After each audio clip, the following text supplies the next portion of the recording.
Ora, muito boa tarde a todas e a todos que nos seguem mais uma vez a partir das redes sociais para mais uma atividade organizada pelo Movimento Cívico Mudei, pelo Voto Justo e pela Verdade Eleitoral em defesa do Estado Democrático e de Direito. Lembrar aos nossos seguidores que esta é uma terceira atividade, terceiro live que nós realizamos. E desta vez temos como o interveniente o Aaron Siwale, que é da Zâmbia. Aaron Siwale é um académico zambiano com formação em ciência política e também é docente de ciência política.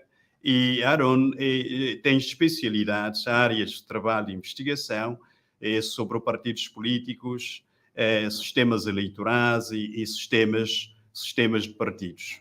Portanto, temos de facto esta honra de termos o Alan, que tão amavelmente aceitou o nosso convite, da mesma forma como o fizemos no sábado passado com a Elba Pires, que nos falou da experiência cabo-verdiana na construção de uma comissão eleitoral independente, que foi crucial a mesma para a consolidação do Estado Democrático Cabo-Verdiano.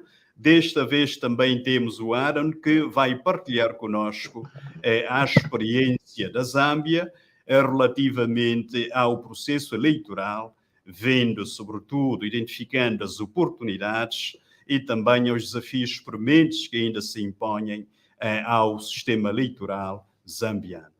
Portanto, esta é a apresentação em português. Vou agora passar para a parte inglesa.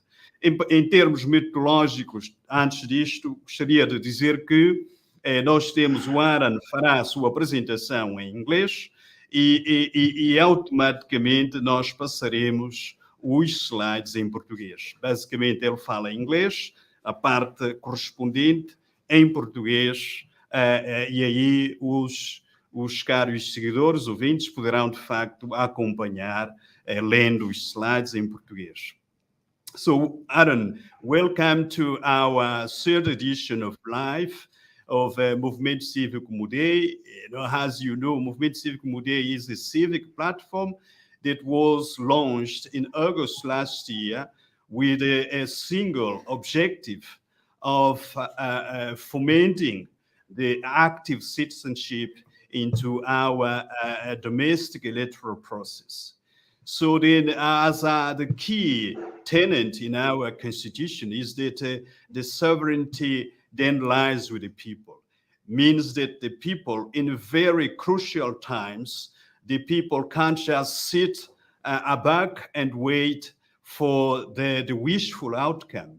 So then the people has to be the pilot, has to be the key drivers of any political process. So then the electoral process is then a duty, a constitutional duty, that requires active citizenship and also the participation of Angolans into the electoral process, so that we will be able to foster, shape up the outcomes that we wish to see after the August general elections. So then we are very, very grateful and thankful for you for reserving your time, precious time, to share with us your thoughts and experiences, knowledges on the current status of Zambian electoral process, looking at the opportunities and the current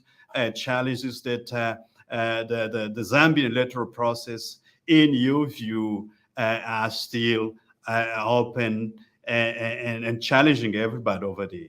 So then, I mean, the reason we reached out to you is because we have recognized truly that Zambia is a beacon of hope for a full-fledged democratic system for two reasons.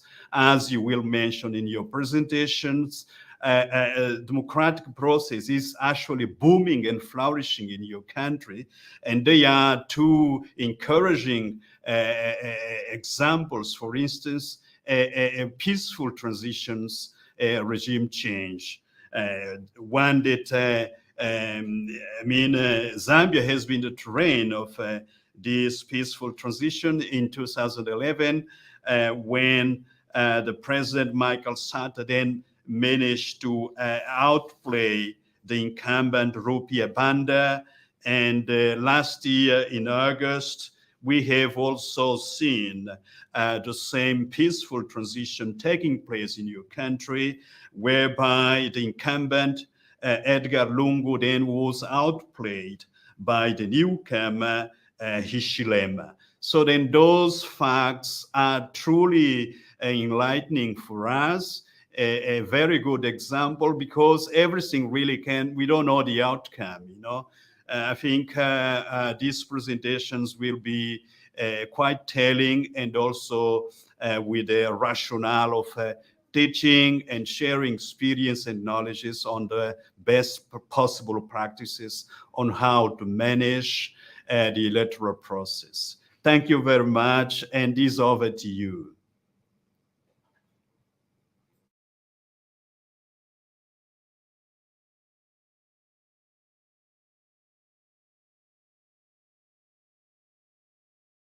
Pois, o que eu estava de facto a dizer é que o Aaron aceitou partilhar, não é, conosco as experiências, conhecimentos sobre o processo eleitoral da Zâmbia, não é?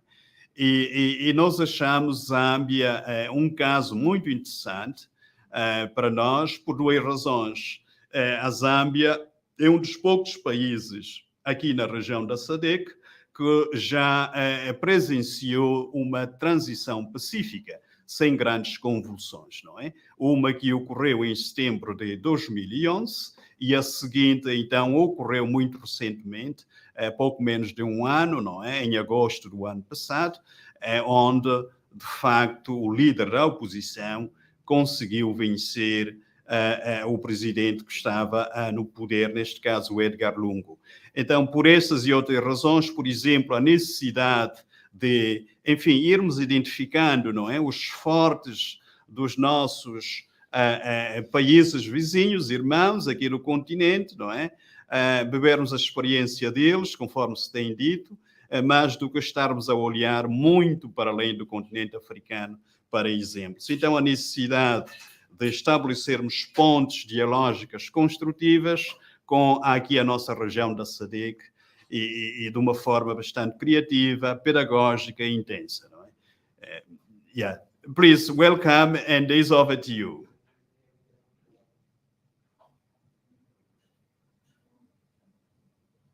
Thank you very much. I wish I could hear what you were saying.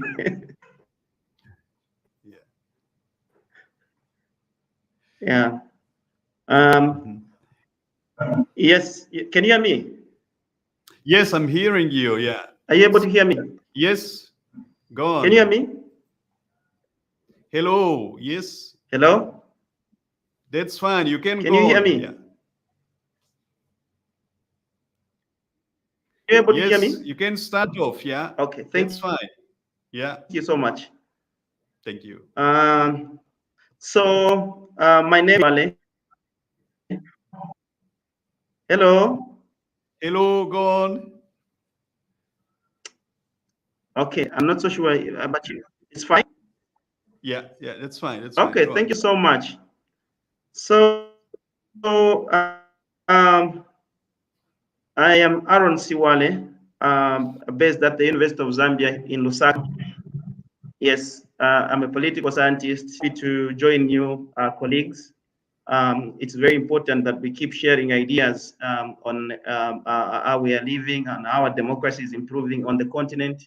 And this is a good, platform for me to share a few things that I know, and hoping this could also help you, colleagues, as you head to the polls in August. I'm not so sure if it's in August, but this year in your elections. August.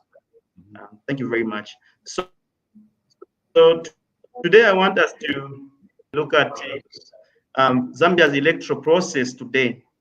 and we'll share the challenges that we've seen, the opportunities that have also emerged from our electoral process, and also obviously I'm going to put a challenge, of course, to all of us to see what we can take off from this, and also what needs to be improved, and how we can do that collectively, because this is important, not just for Zambia, not just for Angola, but for the continent and the world at large.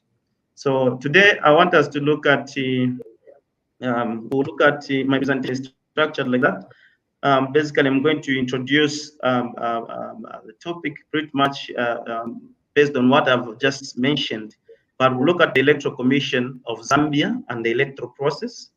Then we'll look at the scores. That is the positives that have come from our Electoral Commission from the time it was formed by an act of parliament in 1996. And then also look at the challenges the commission has faced. And then we'll look at the way forward. What is it that we think must happen? And then I'll end with a conclusion. I do not put the section for questions, but I'm sure it's going to come so that we can have some interactive, discussion together. Here we go. So in Zambia, the elections starting from 1996, they've been managed by the Electoral Commission of Zambia. Remember, Zambia was under one-party system from 1972 to 1991. So technically, it was just one party that was, participating in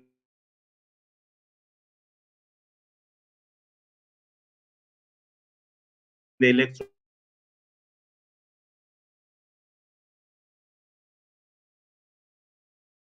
process.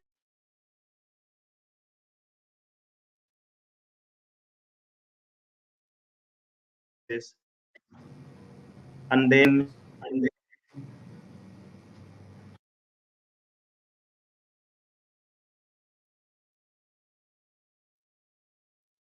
the elections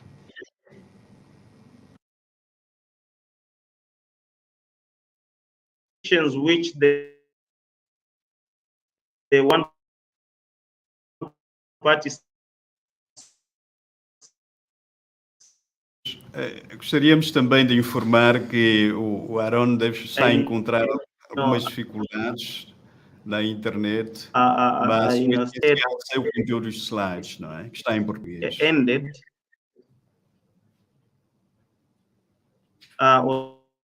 was the old system that we're using and the one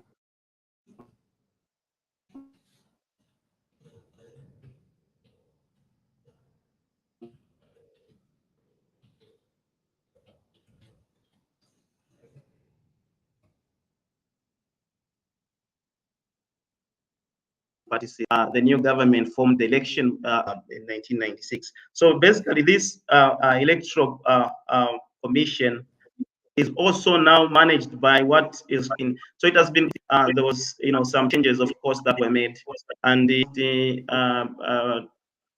18 years, no 20 over 20 years, of course, a wide mandate to conduct elections.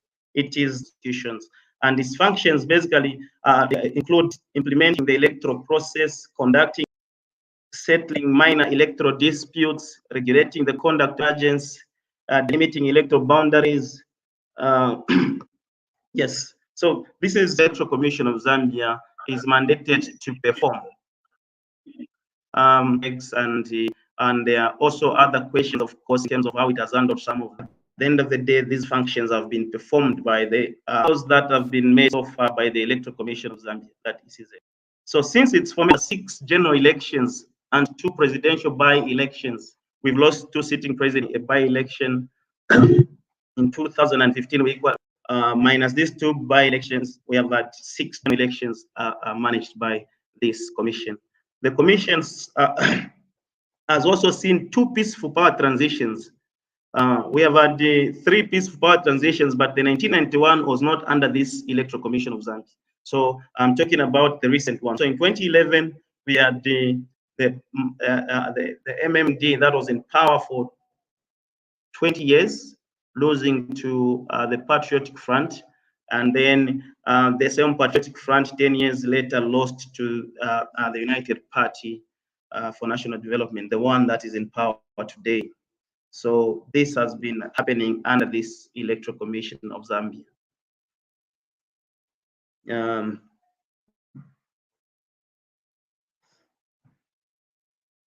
So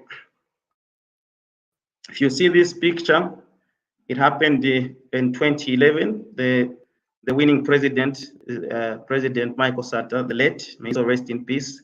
That was 2011. And then the recent one, which we had, which is 8 months old. This one, the incumbent on my left, and to my right is the outgoing president then, the former president today, Edgar Lungu.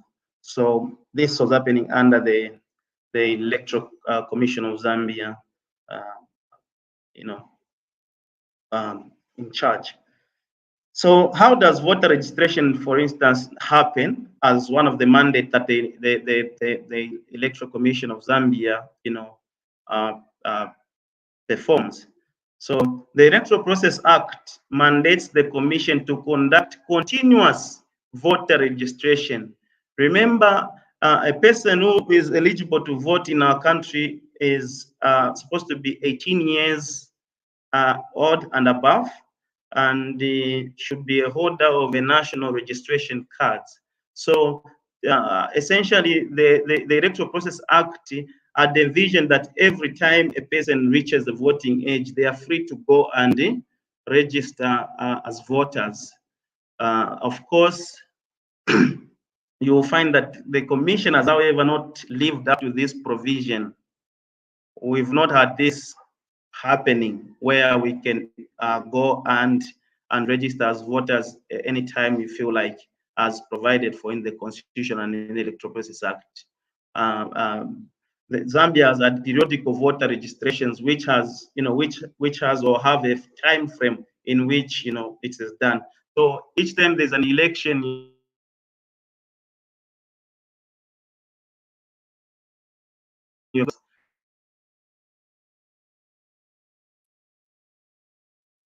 so you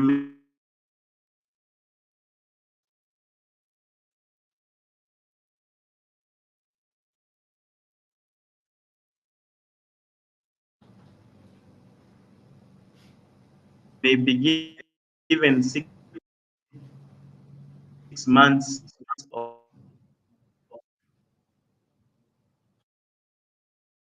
so to say.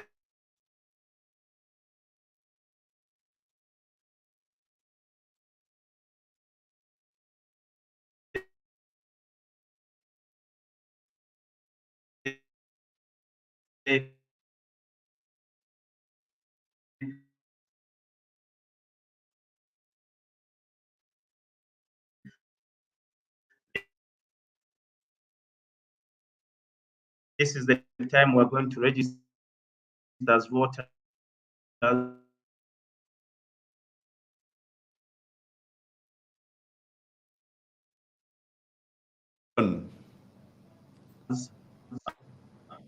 It looks like you're having some troubles with your internet connections.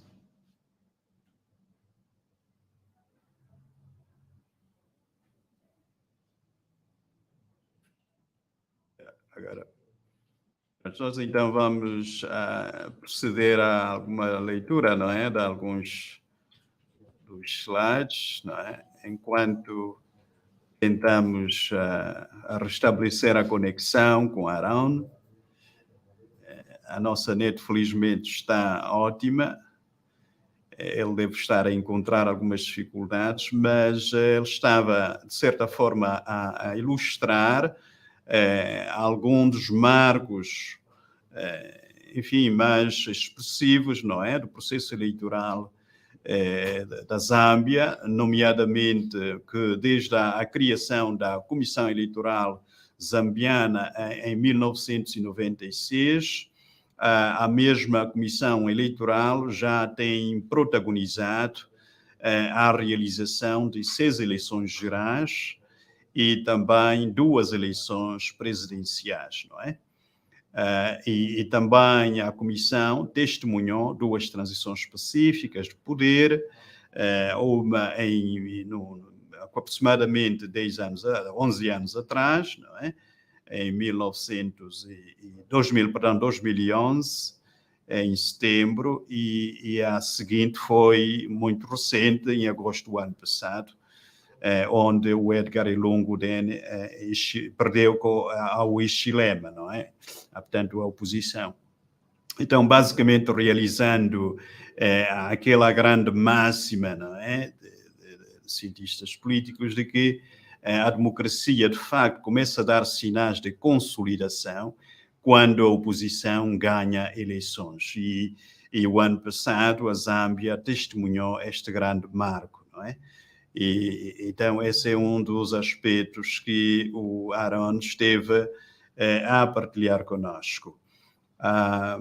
Enquanto ele não vem, o outro aspecto, vocês podem passar o slide seguinte, se faz favor, está aqui a ilustrar enfim, a passagem, não é? O Michael Sata e o outro líder, enfim, que perdeu. Michael Sata ganha em 2011, marcando de facto uma nova era, não é, na política zambiana, em que o partido no poder perde, depois de largos anos do reino, perde de facto o poder, não é? E outros casos surgem no ano seguinte, portanto, aproximadamente 10 anos depois, em 2011, com a eleição de Hichilema, que venceu o presidente Edgar Lungu, não é? Portanto, são de facto, o aspecto essencial é o modo pacífico, não é? Como o processo de transição ocorreu, não é? Portanto, não significa a tragédia perder eleições, mas perder eleições é mais o resultado da vontade do povo, que é efetivamente o soberano, não é? E esta vontade é constitucionalmente exercitada através do sufrágio universal, dentro de um conjunto de condições necessárias, fundamentais, como, por exemplo, a independência e também a transparência, a lisura, não é, de um processo eleitoral. E a Zâmbia é muito interessante porque traz-nos esses ingredientes todos que, de alguma forma, ainda são estranhos para a nossa realidade por fatores conjunturais subejamente conhecidos por todos e todas, não é? Sobretudo a excessiva partidarização do Estado, não é? Aaron, may I welcome you back?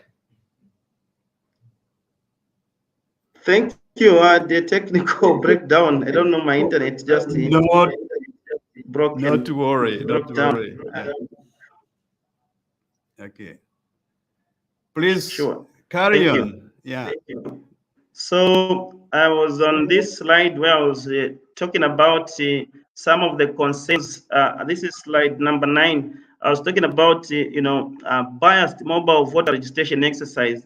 Most of people have, especially in the last elections, there were concerns or allegations that the government was concentrating, with voter registration as well as issuing of national registration cards in areas where the party power was enjoying massive support. So that was perceived to be, a ploy in which the government wanted, or of course, the party in government wanted to take an advantage in terms of registering a lot of people in areas where they enjoy support.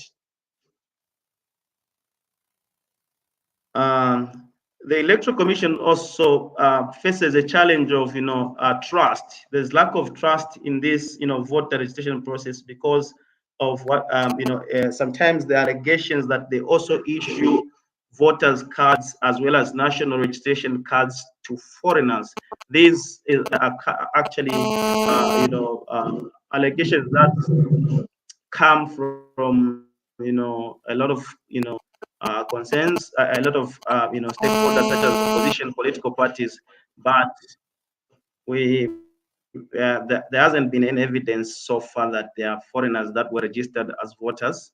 But yeah, it's been there in the sections of society that knows this area registered foreign nationals. So those are challenges that the Electoral Commission of Zambia faces.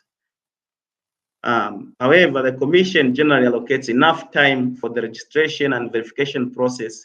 So every one of us who was, registered as a voter, we were given enough time to go and verify if our details were correct, were accurate, and that, of course, helps, to ensure that there is some aspect of, transparency in the process. Yes, of course, there are incidences where one or two could find themselves not appearing on the voters' roll. I didn't see that much in the last elections, where people could be turned out to say they are not appearing in the register. However, the voters' roll remains inaccurate, with some voters not appearing in it, despite having duly registered and also having verified. So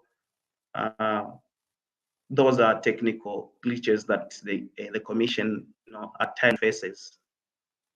Again, when it comes to boundary delimitation, the election management board is the one that is responsible for delimiting constituencies, for dividing new constituencies equal to the number of seats of the National Assembly. So we have 161 constituencies so far, and we have also a threshold, of 10 constituencies, at least 10 constituencies in each province. So we have 10 provinces in the country, and most of the countries actually do have, constituencies at least to, 10 and above.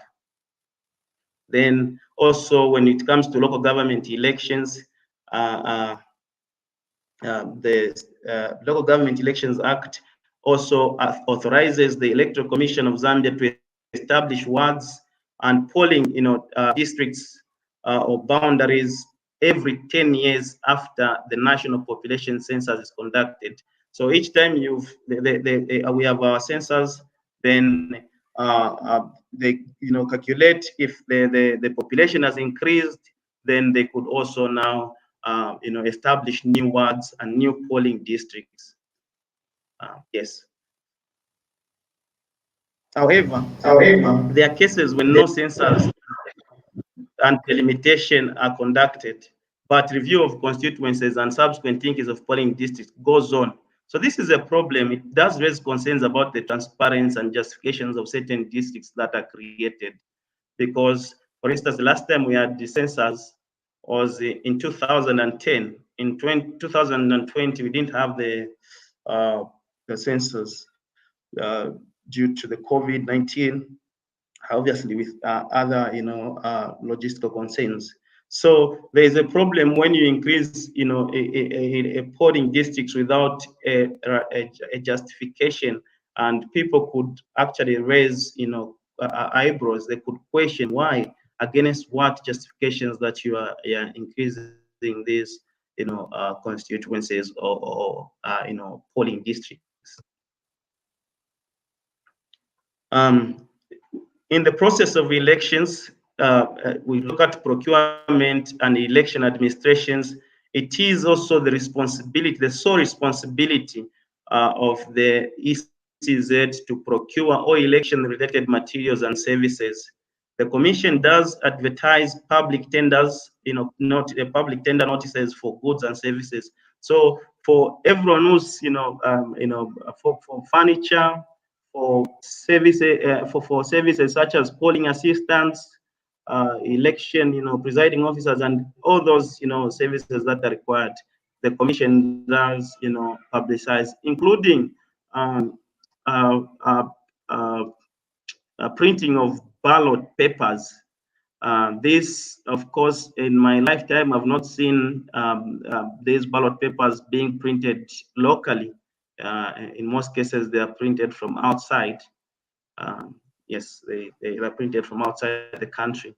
And therefore, the ECZ also sponsors, most of the, observers who go to observe this process. And then they also allow political parties that are willing to monitor the printing process where it's taking place to go. Of course, those that can manage to sponsor themselves, they are allowed. This also takes us to another point where limited human resources is available at the ECZ for day-to-day activities. Therefore, when it comes to elections, they recruit polling staff during elections. And most of the people recruited for these, elections are a mixture of civil servants and members of the public. Civil servants, they are recruited most of the times as polling, agents, as in polling assistants, presiding officers. They are there. Of course, this has a lot of other questions that we could ask, but they are the more knowledgeable, so to speak, and they are well represented in most parts of the country. So it is them usually that participate in this process. However, there are allegations that the party in government imposes the majority of polling assistants that are friendly to it in order to tamper with the election results. These are actually allegations that tend to arise during elections. And we do not talk about this, especially after elections are out and they are not in favor of the sitting government. So it's basically those fears that we have before the elections. What happens with voter and civic education? There's voter education as well as just civic education. So the Constitution under Article 9, Section 9,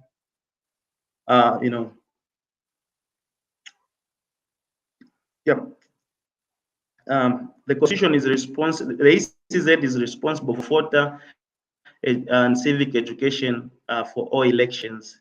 And ECZ has by and large, managed to fulfill this mandate despite, being constrained by lack of funds.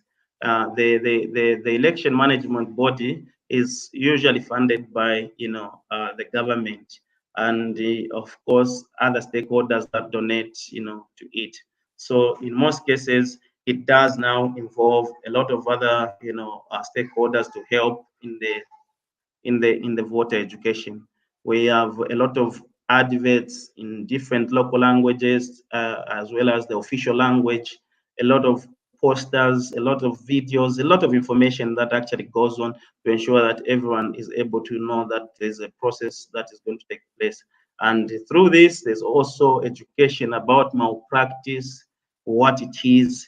There's also education about, just the process of voting itself, because there are a lot of myths that, are there.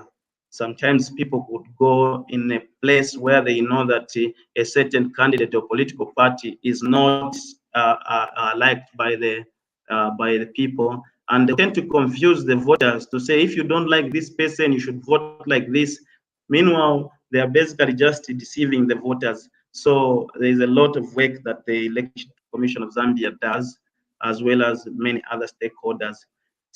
Some local non-governmental organizations or civil society organizations have equally carried out civic and voter education during elections. But their contribution has also been limited due to the fact that TCZ has not been able to provide financial support to these NGOs. So if they're able to do this work, they need funding, and in most cases they are funded by donors and the like. So but in Zambia, the civil society organizations, they've really been very, very active, and they've contributed to most of the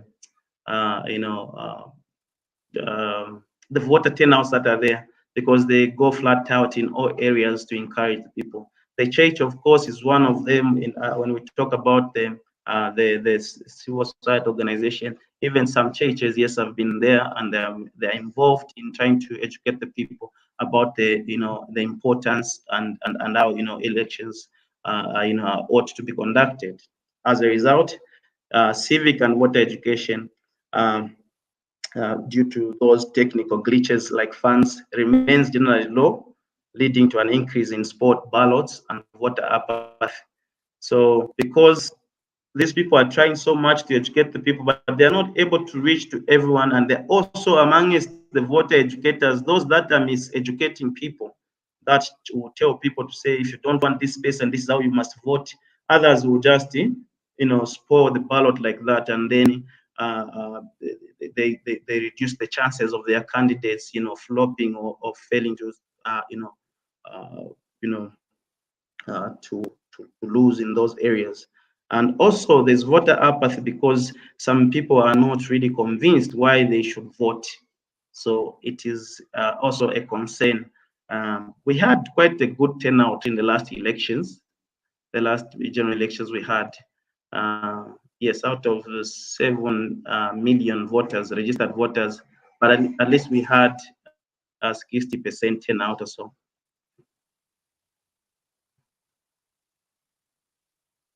Candidate nomination, women and youth representation. The commission again sets the nomination fees that candidates must pay to contest in elections. To a greater extent, the nomination fees are beyond the reach of the women and youths. And then you find that women and youths usually are not, represented in these elections. They remain voters. They always remain voters, and they vote in numbers. Why? Most women are not, financially empowered compared to the men. The youths are equally not, empowered financially. There's a high unemployment in the country. So you find that if they set the bar high, for instance, for presidents, we are close to about $5,000, nomination fees. So it basically entails that women are not going to participate in those elections. So most of the women that we have in this, in parliament, some of them are nominated members of parliament, for instance. We have very few youths representing the country in this in parliament, even at local government level. How are elections campaigns handled? Again, the ECZ is responsible for the enforcement of the electoral code of conduct, the campaign period, commencement of election, as well as also a commencement of campaigns and closure. So every candidate for presidential, National Assembly or legislature, local government elections is compelled to subscribe to the electoral code of conduct. However, this has been a very challenging task for the ECZ. You're going to find that they can create a schedule actually to say this is how everyone is supposed to campaign, and this is how everyone is going to conduct themselves. But in most cases, you're going to discover that there's other stakeholders that must help the ECZ, like the law enforcement agencies, especially the police. So in Zambia, in order to campaign, someone has to be cleared by the police in order to hold a gathering of any sort. And then you may discover that the enforcement of the Public Order Act is usually unfair. So the opposition may not be allowed to campaign because the police will tell them, we don't have the time to come and protect you as you go about your activities. This does not just go to the political parties. Even some civic organizations, some civil society organizations that would want to conduct, for instance, a mass, campaign or voter education or something like that, they may not be allowed to. They've had it, hard in order just to gather and share their messages. The party in power, in most cases, observes no schedule during these campaigns, especially when the cadres, so the party sympathizers, tend to think that they are above the law, they're in power, so they cannot do anything that they want. That was, the problem that most election observers, as well as other stakeholders, did observe. Whereas for the other groups, the opposition will need to struggle. Again, when you look at the elections and campaigns, you're going to discover that the Electoral Process Act has not dealt with the incumbent president. So the incumbent president is still president and is a competitor. In most cases, this person is going to dominate the campaign space. And if he is in any area, he is protected, and the opposition may not be allowed in that area. So technically, they would see that if they want to limit the campaign time for the others, they would just put their president there, and the president can stay for whatever time he wants to be there, and the others are going to they are not going to have it easy to campaign. Remember, this is a president. He also has the presidents with him. He has the resources. Is being flown by the public, state planes. Is being guarded by the state, security, and so that person technically is enjoying more than the other. Yes, and then you also face a challenge where Parliament has been dissolved, of course, and the cabinet ministers, those that were cabinet ministers before elections, you'll discover that they'll still tend to enjoy the benefits of those offices because they're already known. Some of them, are able to even use, public, resources such as drivers, as well as civil servants to their advantage. Because sometimes people tend to fear that if we do not treat them properly, these may bounce back and they'll come and punish us. So there is that power of incumbents that is very strong also in Zambia and in the electoral process. Campaigns have in recent times also been characterized by high levels of political violence, owing to the fact that the state is increasingly seen as the sole means of survival in the country. So the same power of incumbents, there's some what we can call legitimate political violence, where the police could actually attack and harm the opposition and those seemingly opposing to the party in power. And then there's also just there are other now political violence where it is a different political party supporters facing each other, and that as the ripple effect on voter turnout and many other things that we've talked about. Some people may fear to come out, citing possible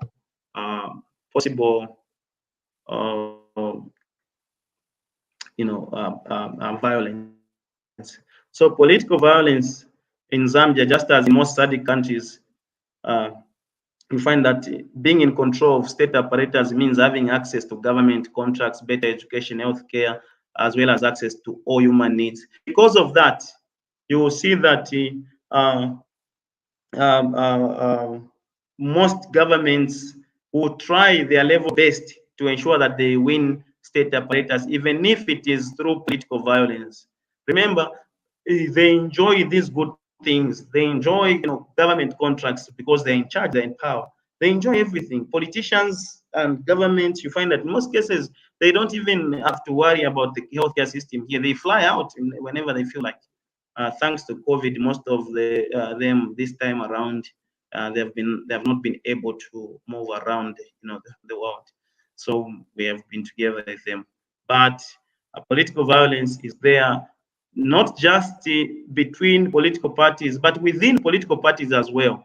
Those candidates that, or politicians that may feel threatened within their political parties would sponsor, violence within the political party, and sometimes get their way through that. So that is a challenge. And also the electoral system that we have in the country is a zero sum, a zero sum in the sense that once you lose everything. So people tend to make sure that they fight hard, because see, we don't have the proportional representation, for instance, in parliament. It's first past the post, and it's a single member, district. So once an MP loses, he loses everything. Once a presidential candidate loses, the party loses everything. So they really try, so hard to ensure that they do whatever it takes to be in power. So those in government have constantly been perceived to be misusing state resources, like I've mentioned. They use, public places like stadiums, community halls, motor vehicles, even the media, and as well as funds. So the media, you may find that the opposition, as the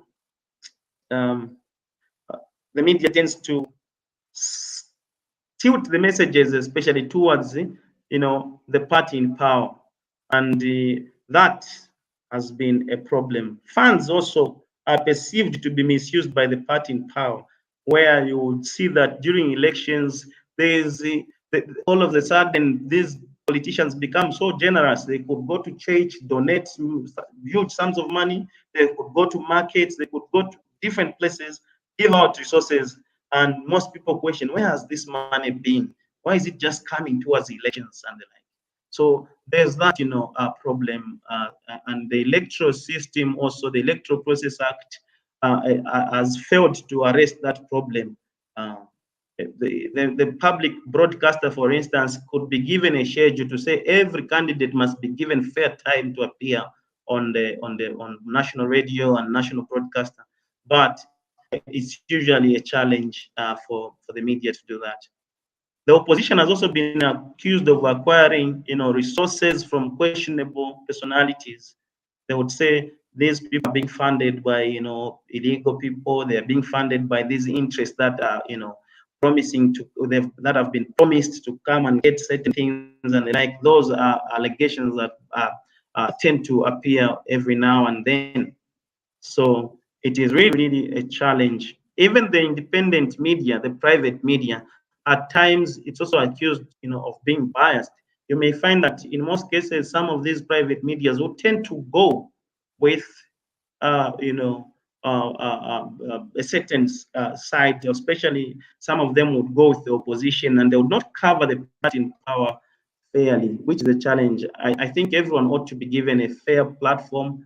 You campaign, and then the people themselves are the ones who should have the mandate to judge which candidate means where, which messages, are better. And then the legal framework has no provision that compels political parties to declare their sources, their source of campaign finances, which is also a problem.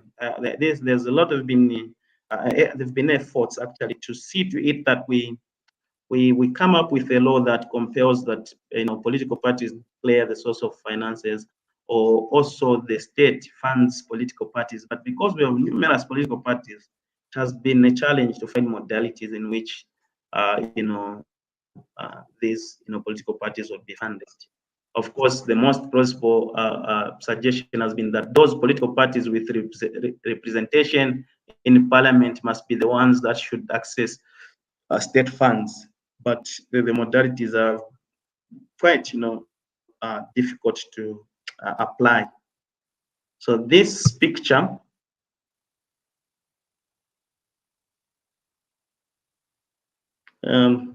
this picture, I don't know if you can share for me the picture of, political violence there.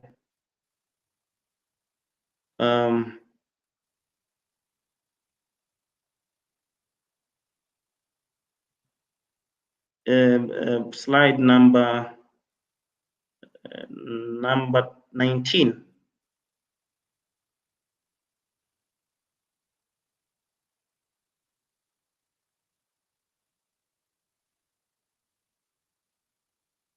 Yes. Yes. So when you look at that picture, we have political violence. Those people, they are actually, political party cadres there on top, and they mean it. When they come with those sticks, they will actually mean business. Some people have died during elections. In the last elections, we had actually a member of the former ruling party being killed at a polling center because he was perceived to be carrying pre-marked ballots. So people were there and very agitated. They killed him, and some of them actually got jailed a few months, I think last month. And then down there again, you see those were commanders, wearing military regalia for the party in power. And these people had more power than the, state police. They could actually go to government institutions. They could do anything. Even in my house, they can come and discipline me if I was against the party in power. So when you see Zambia making progress in everything, these are some of the hurdles that Zambia has also been facing. I'm not so sure how that is in how it is in case, but political violence has been a problem, and a lot of people have been maimed. They've been killed due to this, vice. So we get to see how this is going to change going forward. Yeah.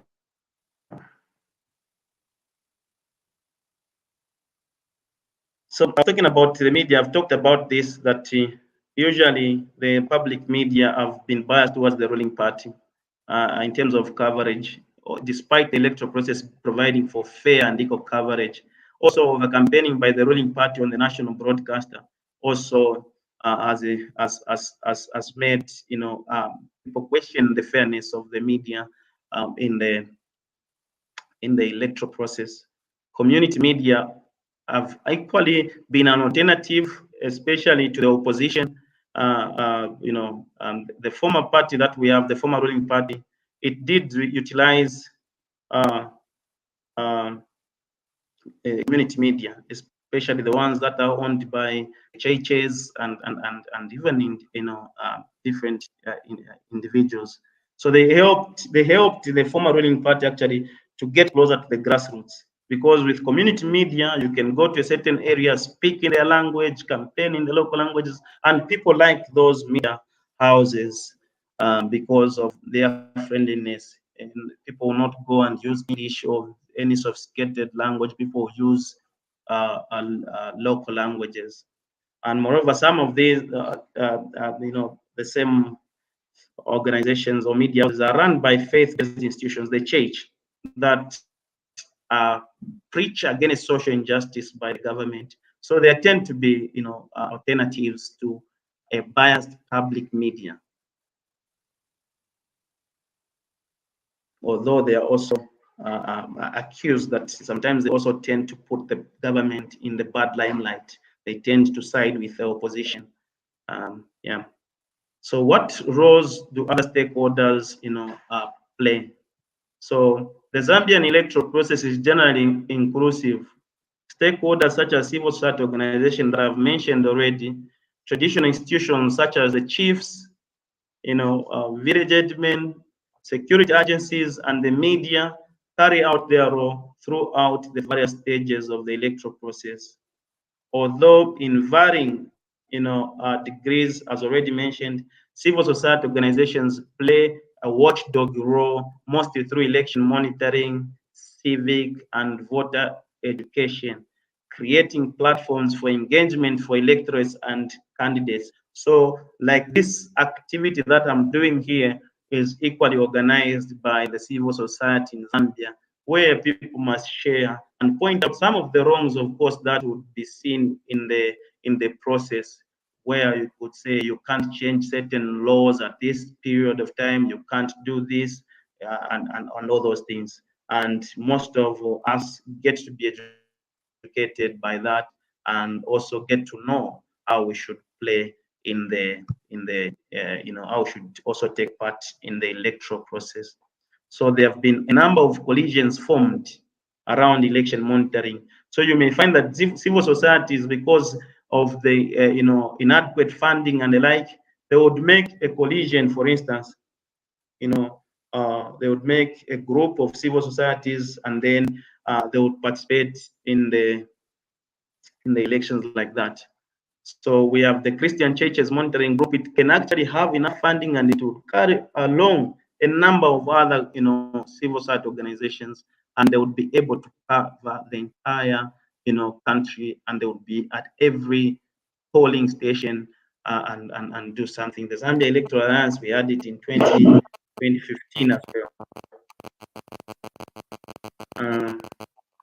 Civil society organizations, including the church or faith-based organizations and non-governmental organizations, have also contributed, to the electoral reform process, National Voter Education Committee, among others.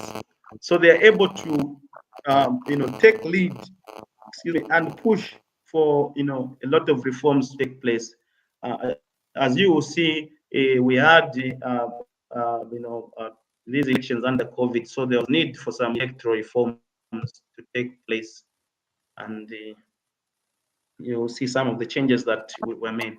So our elections managed on election day, and also the results, how are they managed?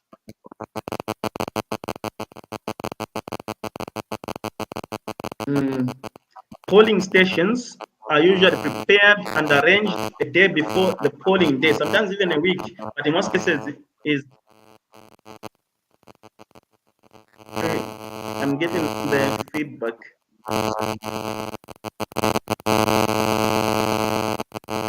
Okay, thank you. A day before the elections, the day before the polling day, and the presiding officer set the layout of the polling station and arranges furniture and equipment to enable voters to cast their ballot easily. So you'll find that if we are voting tomorrow, by today or even yesterday, they would be able to arrange everything perfectly. And voting in Zambia, it begins at 06 hours and ends at 18 hours in line with the electoral law. But at the end of the day, you'll find that we do not normally end at 18 hours. Sometimes it differs. This period is sufficient for people to cast their votes. However, you find that there have been problems in the past in the interpretation of the closing of the polling stations. So in certain instances, some voters who were in the queue at 18 hours have been sent away, as opposed to being permitted to stay and vote.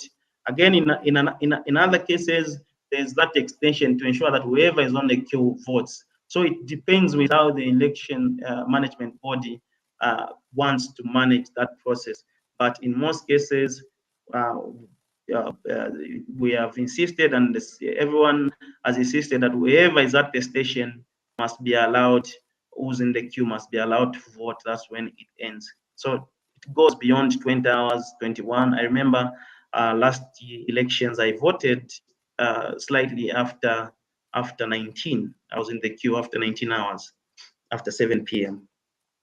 So in an event that the Electoral Commission has closed the elections at 18 and sent people away, that equally raises a case of disenfranchising voters.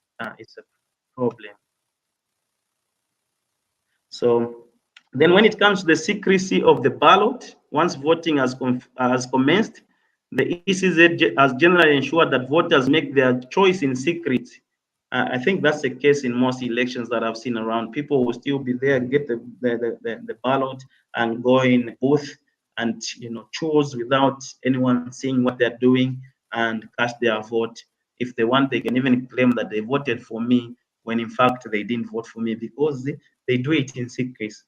And polling agents, monitors, observers have always been present inside polling stations around the country to observe that the polling staff follow all the procedures, such as checking the names of voters on the voters roll, inking of the voters' thumb. Whoever has voted must be, inked, and that ink is usually stubborn, doesn't come out for another person to come and vote twice. And they usually, also cross, that name in the voters roll. So technically, you can't go and vote twice. You'll not be issued with the ballot paper. So issuance of ballot papers, and also importantly, the agents assist voters where such assistance is required. We've got the aged people, old people that need to be helped with eyes, sight, and everything. Of course, that remains a challenge because it's possible for an agent to lead or guide a voter to vote in a certain way, but there are certain people that you can't just, let do some. They will still fail if you don't help them. So that remains a challenge in terms of transparency. The counting of papers at the polling station level has also been carried out to the latter. A major area of concern, however, has been the period of time taken before the announcement of elections. This has been a challenge. Sometimes we could have a 3 days, delay in the announcement of the presidential elections, or just the, all the elections. In 2015, it was hard to actually know who had won the elections. And when you delay to announce the elections, people have voted, they have waited 1 day, 2 days, 3 days. Then it raises speculations that elections are being rigged, they're being tampered with, and that has been a challenge. In the last elections, we didn't have much of those, that problem.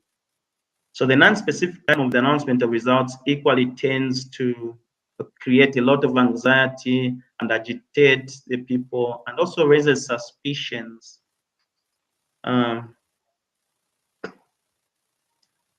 We had, this system that also helps, the PBT. This has not been really been liked by the party in power. They used to say sometime back when the civil society organizations were pushing for this, there were, these guys, going to bring confusion, people will be lying and everything. But at the end of the day, it's been allowed. The majority of stakeholders do participate and monitor the entire electoral process. And because of that, they're able to transmit results. The civil society organizations, political party agents are able to count, and then they're able to tell, their respective parties, this is what's happening. And those that want to do exit polls, they are free to do those exit polls. Of course, the accuracy of exit polls is also questioned, because you may not really be told the truth, especially that the voters may not tell the truth after voting. They tell you they had voted like this, and will not tell you the truth. So most cases, there are just situations where, as you are voting, they're counting, and the people are there, they're able to transmit results in their unofficial form, and that serves as a base for transparency. The creation now of polling streams at polling stations has also helped the transparency of vote counting and tallying just at the polling station. Remember, I was talking about civil societies participating in the electoral process reforms. So in the last elections, there were a lot of concerns that because of COVID, the party in power might use this as an opportunity to marginalize voters, and also take advantage of the pandemic and rig the elections. So what was finally agreed upon was the creation of polling streams.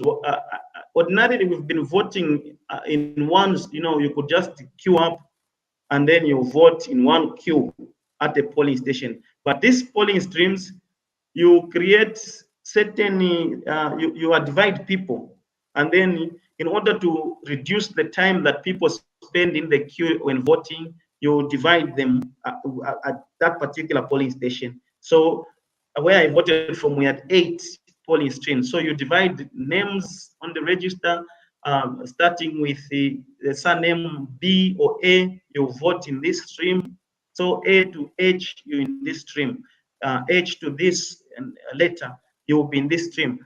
And the moment you finish voting in that line, the votes are counted there and then. Another stream they count there and then you tally them. This candidate has scored this candidate has scored this.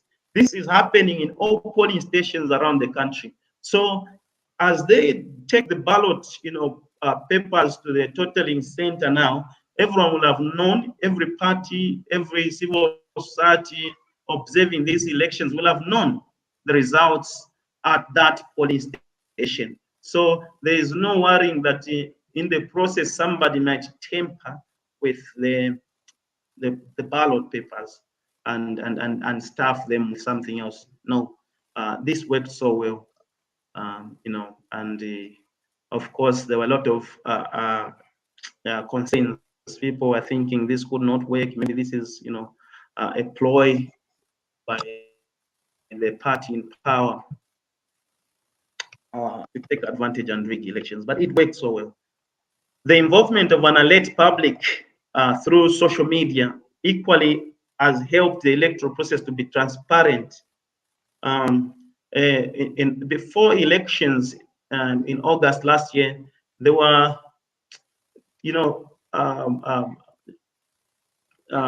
allegations that internet would be disturbed on voting day or during voting.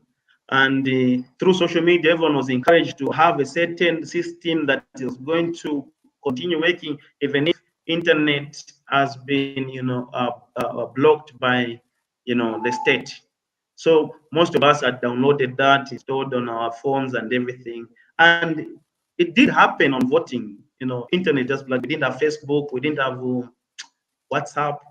So everyone's like, you see, people had predicted this. So we were able to have alternatives, but thank God, within a short time, it was reinstalled.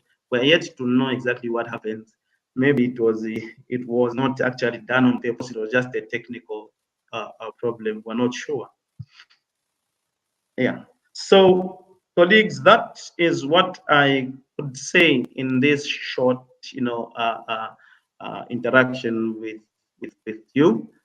Thank you very much for your attention, and I hope we could have more conversations around these things. I really didn't know how to, streamline my presentation, but I thought I could say some of these things. So, in a nutshell, the Electoral Commission of Zambia is, doing its job well. But at the end of the day, in order for it to perform its functions, there's been a lot of efforts also from other stakeholders. I've talked about the role of non-government organization or the civil society. I've talked about the role of an alert public, especially the youth. The youths were very instrumental, for instance, for the change that we saw in the past. They were able to turn out, to vote. Yes.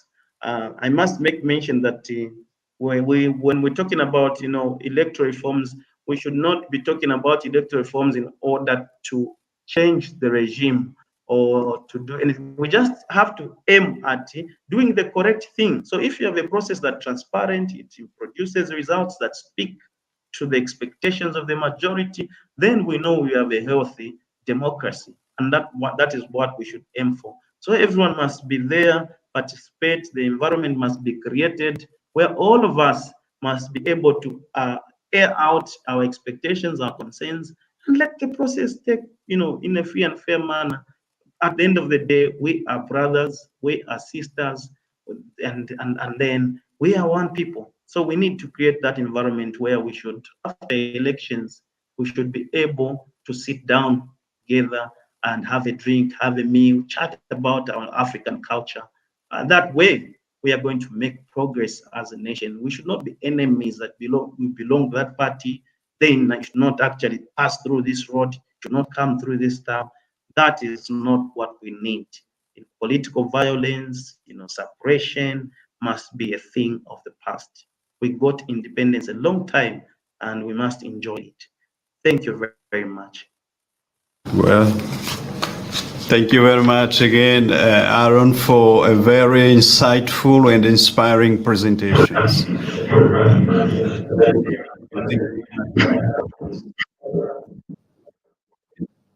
So I think we might reserve ourselves to a few minutes of exchange, discussions.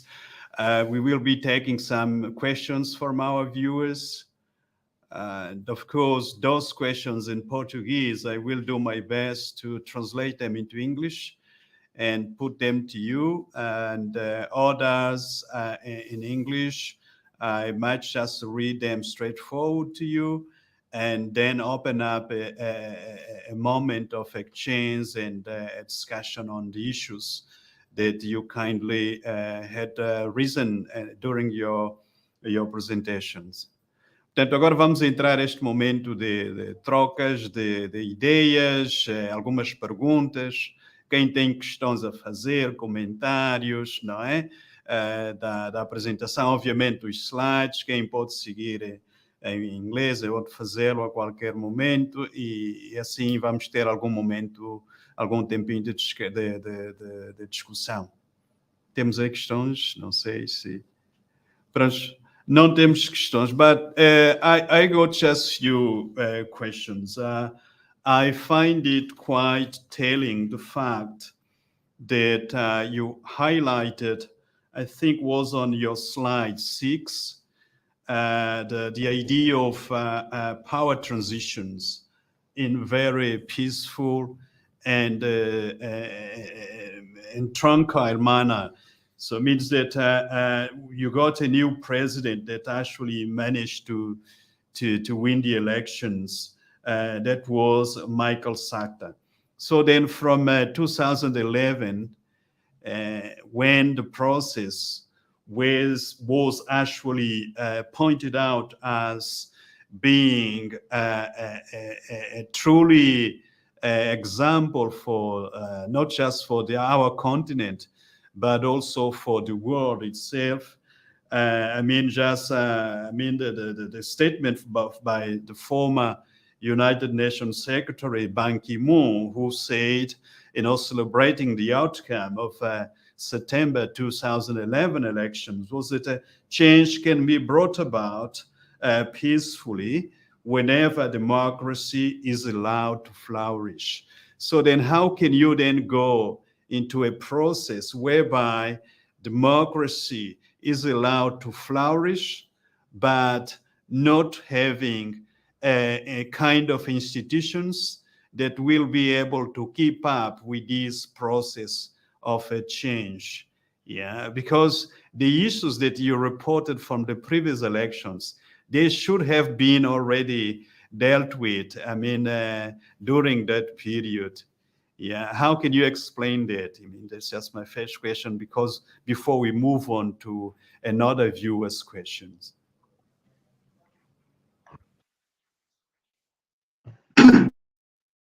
Thank you.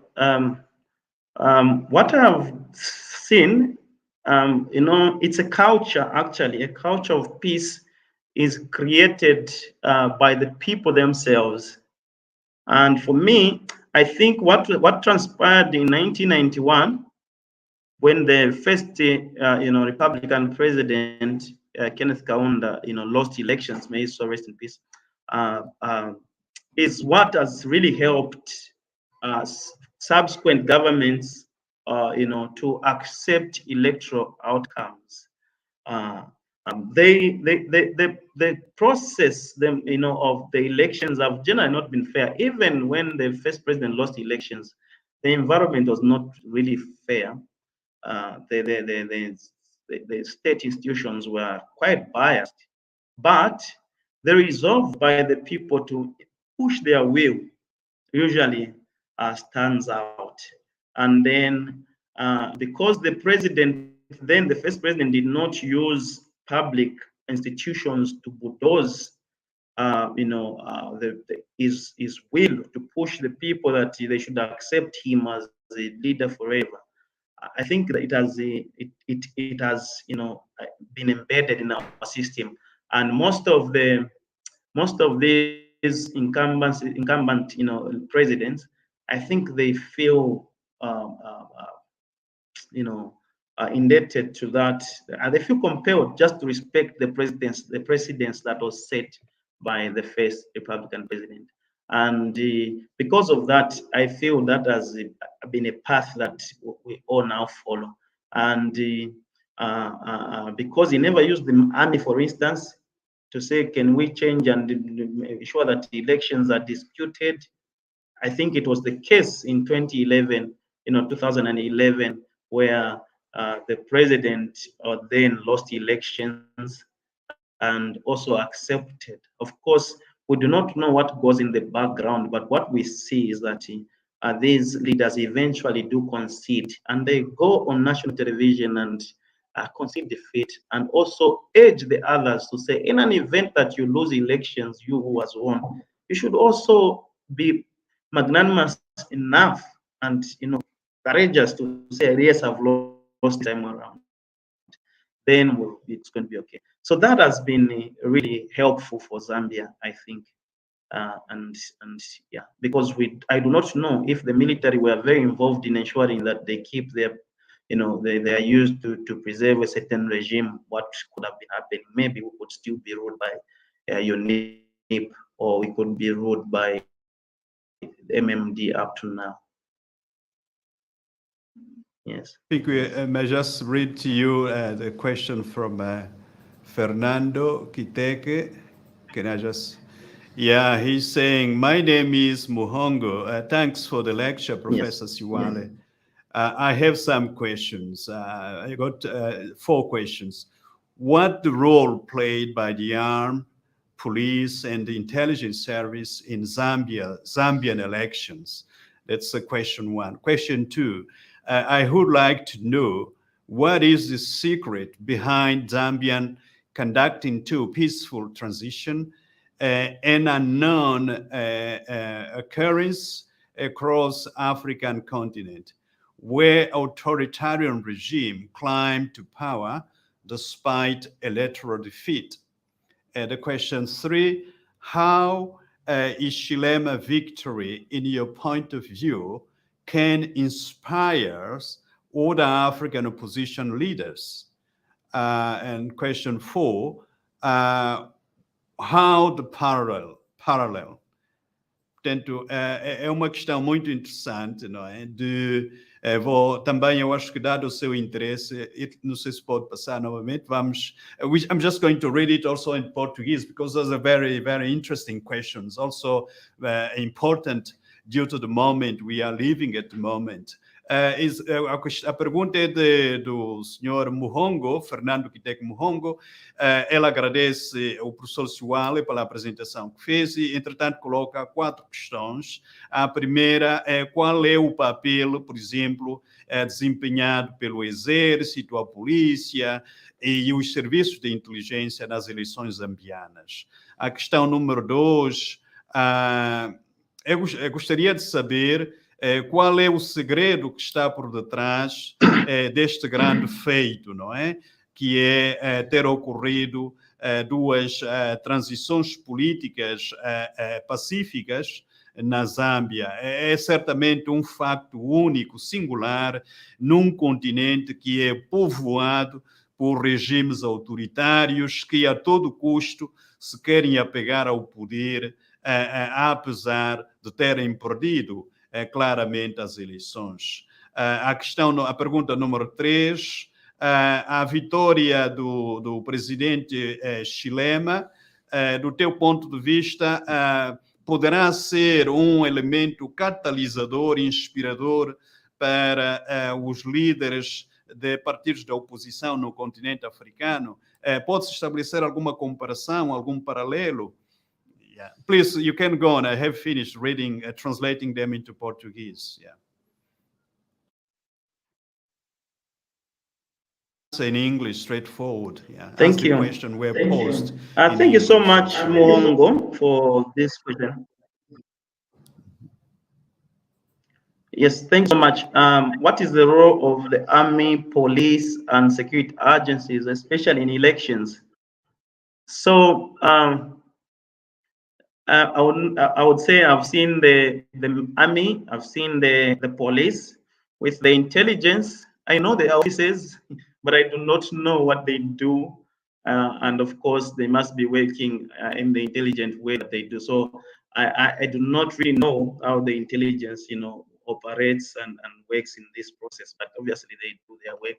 But the police, in most cases, they've tended not to work in the manner that we all expect them, especially in the campaign process, because also they fear losing jobs. In the last elections, we have a lot of police officers that lost jobs or transferred to remote areas because they were perceived to be hindering the prospects of the ruling party winning elections by allowing for a fair,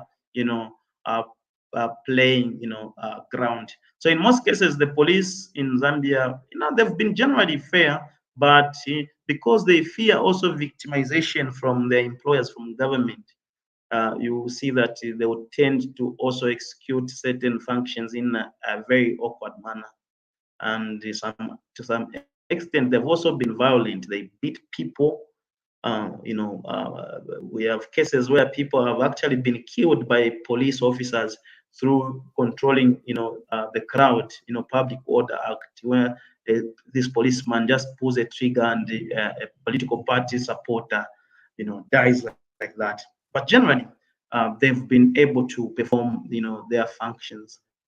Whereas the army or the military in general, they've also participated. I saw in this election where, because there was a high, cases of political violence, the president did also order that the army also joins in policing the environment so that they could help to bring order. And most of us really questioned. We said the army, the military, is not meant to police civilians. So if seeing the army in our streets is going to create fear amongst the population, and the voting could be, problematic. When a soldier is in the uniform in the combat, they're really different people. I'm scared of them, and those are our fears. But they did manage to help curb political violence because we knew they were patrolling around. So they did try to curb, some of the would be, violent cases and other unforeseen, that could come during elections. So the soldiers were there. I remember where I was voting from, we had a mix of police and the military trying to help us, control order until we all voted. So for the first time, I saw them, in the elections out there, helping at polling centers, and they helped. And we were very sure that they were out there to save the interests of the incumbent, but we were wrong. They were actually just, saving their, jobs properly, and they did work well. So I think the role of these security agencies depends also on the nature of culture that you have. So generally in Zambia, all of us, when we talk about politics, we talk about electoral competition, we always also give a case of our colleagues, around the continent that fight due to political differences that go into total wars, and we do not want to experience that, culture and that, scenario. So in most cases, everyone believes that even if they're officers, they also have civilian families. So I'm sure they guard that culture jealously. The soldiers themselves will be there on TV trying to preach peace, to tell people vote in a peaceful manner, do this and that. And yeah, it did work well. I like that. And also the police also do that. But in most cases, the police that will be found in certain situations of, that you do not aspire. So there's that. The secret to peaceful transition is like what I've said. In Zambia, we conducting these peaceful transitions, we take it back, I think, to the culture that was created by our founding fathers. And for me, I always feel at Kaunda resisted giving up power in 1991 in the first multi-party elections after 1964. I think we would still be fighting today, because we would have also learned that there's also another way of winning political power. So the peaceful transitions have been to that, a culture that was created by our forefathers, and everyone actually plays a part. In schools, we are taught how to love peace, how to love one another. And of course, we have a challenge in Zambia. I didn't actually mention it in the process. Our electoral system actually is also affected by ethnicity. We have a very big problem where at times elections tend to be between ethnic groups. People can campaign on tribal lines, which is also bad.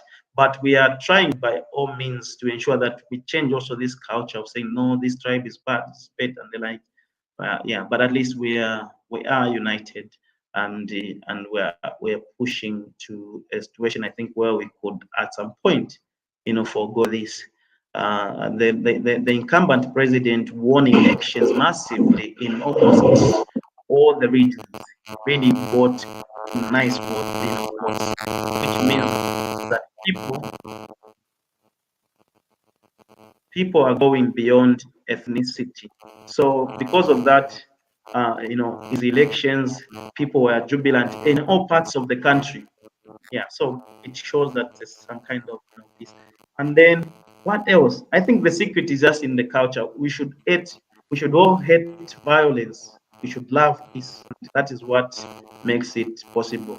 Because if a loser, a candidate has lost elections, we actually everyone.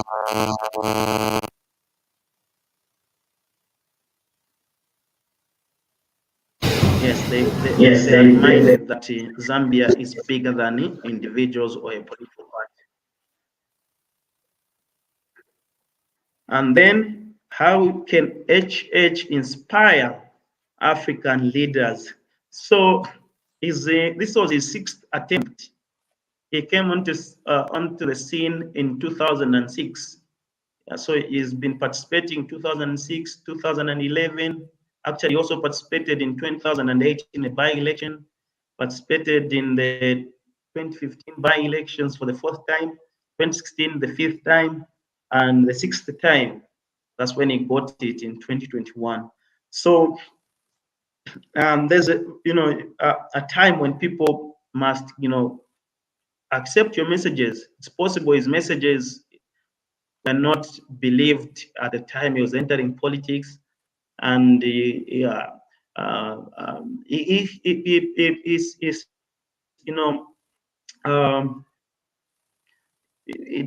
a good thing that he was maintained as a presidential candidate. I could also have other concerns, but at the end of the day, is that he persisted. He was also one of the major funders of his party whilst in opposition. And yeah, he did persist. Of course, for me, I have a challenge with the leadership because I look at political parties, and I find it hard in political parties that just have one leader forever. I feel like a political party must have a structure of changing leadership. So I was scared, and he lost for the 6th time. Maybe that was going to be the end of the party, because it was not well, according to me, institutionalized. We didn't know who could be his likely successor. So at the end of the day, I could say, and it could be an inspiration to other African opposition, that they should remain resolute, they should remain positive and keep improving on their messages. At some point, people, the voters, are going to love their messages, and they're going to vote, for him. So in 2006, he came out. Third. He was in an alliance with other people. In 2008, he was coming out third, because there was already now a new opposition, that was Patriotic Front. until, if you look at 2016 or 2011, actually, the votes, how they changed. From 2015, he started increasing votes, at a supersonic speed. By 2015, he won elections by over 1 million votes.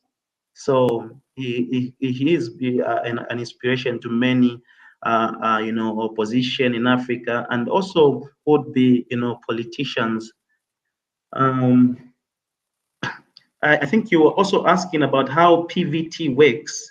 The parallel voter tabulation, system. For me, I think it also contributes to transparency because it allows you as a player or as an observer to access results at that particular station where you are, and you would know results in other polling stations during the voting process, such that at the time now you expect results, you will just be comparing to what you already have and confirming what is happening.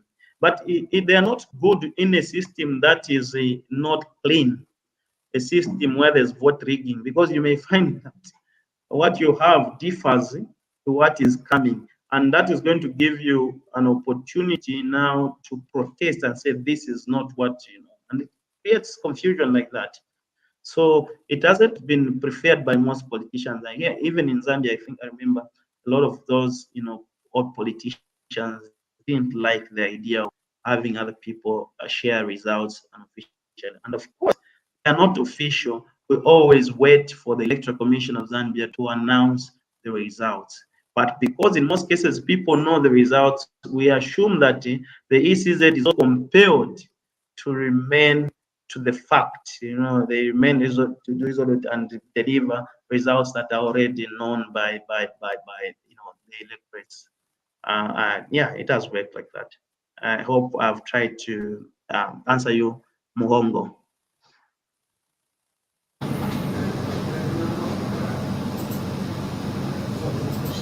Muhongo, are you happy with the answers? Estás contente com as perguntas? As respostas, perdão? Eu creio que sim. Yeah, I also think that the parallel voting tabulations is something very new in your country. I think with a very significant results means that had increased, enhanced the mechanism of transparencies and so on and so forth, and trust also into the electoral process itself.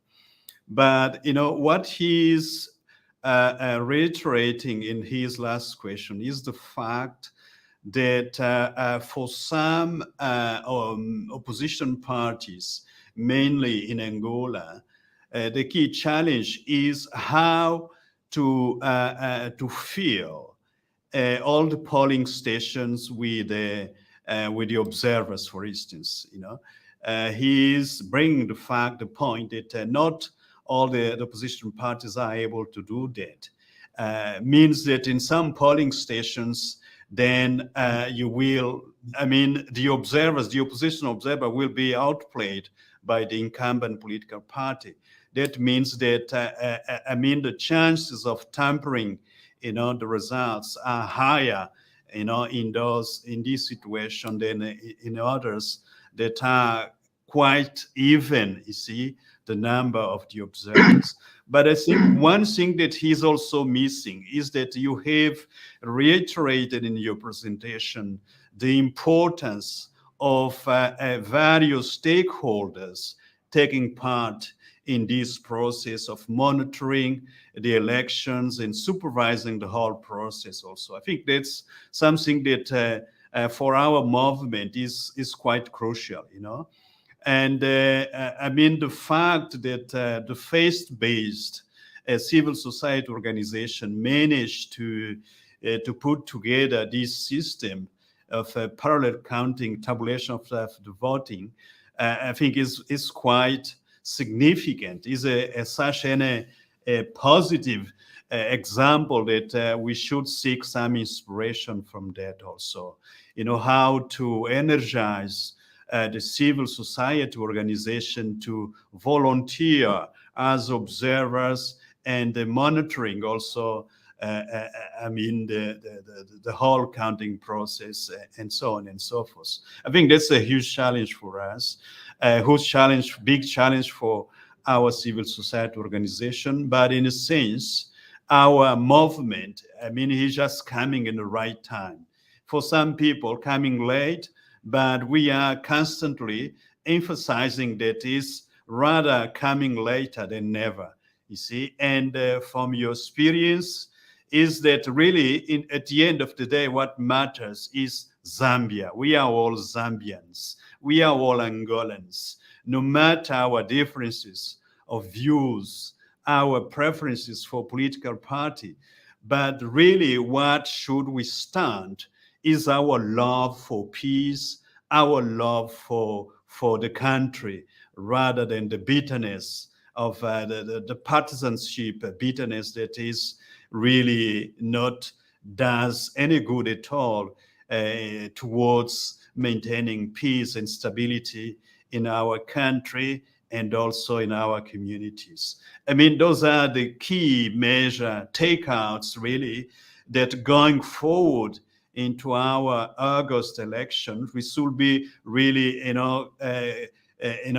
taking that into account in a very good regard, that we are all Angolans, regardless of our differences.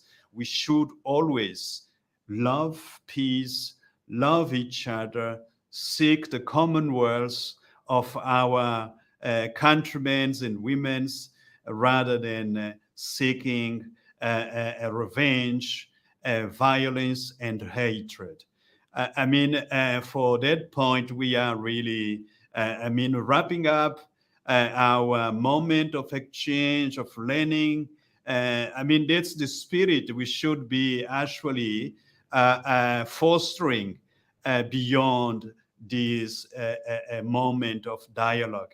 It would be very interesting to see us dialoguing with other countrymen in Africa, as we did with Cape Verde, maintaining this intensity of a constructive and positive dialogue, and also trying to engage the politicians and the other, people from the police and the army and security apparatuses into this dialogue.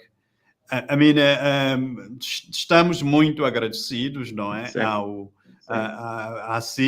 We are very grateful to you, and thank you very much for your time. That's just the start of a very fruitful relationship we're going to foster from this stepping stone dialogue and conversation we just had. And thank you once more for your time and your and the spirit of sharing knowledge and your kind message, powerful message, and we are grateful, thankful for that. Muito obrigado. Estamos já a chegar ao fim.